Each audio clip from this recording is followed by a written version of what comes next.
Hello loves, here is a longer version of how I made the Dia de los Muertos cake. And I know you've seen this so many times, but it's so much easier to explain in a longer version. So I didn't want to make the skull out of cake because I wanted it to be perfect. I remembered that I bought a skull mold. I've never really used a big mold like this before, and I didn't realize how much chocolate it actually needs. It took about an hour just to do that, and I realized trying to take it out that because of both sides, it was going to be difficult to do, and that's why I cut it in half. This made it a lot easier to kind of pull this off of the chocolate mold itself. Definitely worth the trouble though. Look how cool it looks. And I like that I used white chocolate first and then dark chocolate behind it because it looks like it has some depth.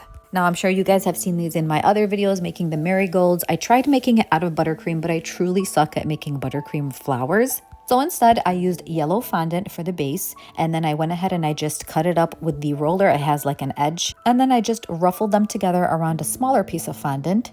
Then I airbrushed it in orange so that it looks like it has some depth. I put them on the side so that they can firm up as well as the skull.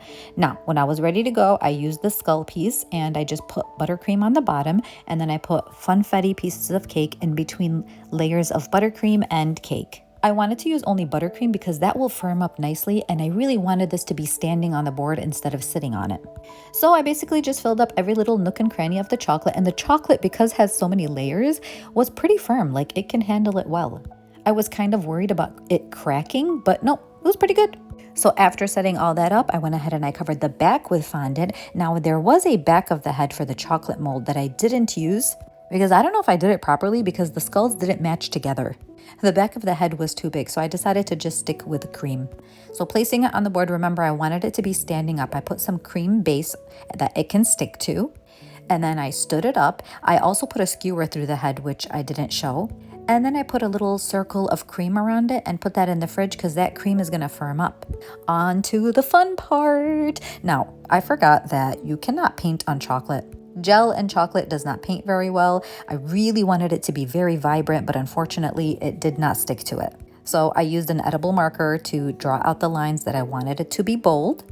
And then I had to use an airbrush to kind of airbrush the colors, which still, it was not as vibrant as I wanted, but it's okay, live and learn experience. And even with the airbrushing, I wanted there to be just a different consistency of colors, but again, it did not work out that great. So many of you asked how I made the lace, and my apologies, I didn't record it because I was doing a trial and error type of run. I was hoping that it worked, and to my surprise, it did. So the next time I do something with lace, I will definitely record it for you guys.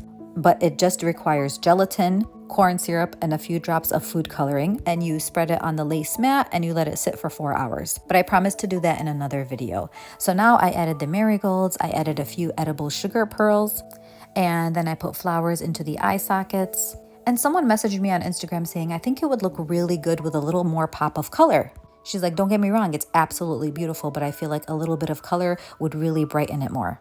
So after I added the butterflies and took a good look at it, I was like, you know what, she's right. So that's when I decided to add some blue flowers and a little bit of red fondant dots around the face. And just look at it, it really did brighten it up. So thank you to the person who suggested that. And thank you guys for being here and supporting me as well and watching these videos sometimes over and over again. I really appreciate you. I hope you love this as much as I loved making it. Unfortunately, it did not sell, so I did end up giving it away to my son's school office, which they truly enjoyed.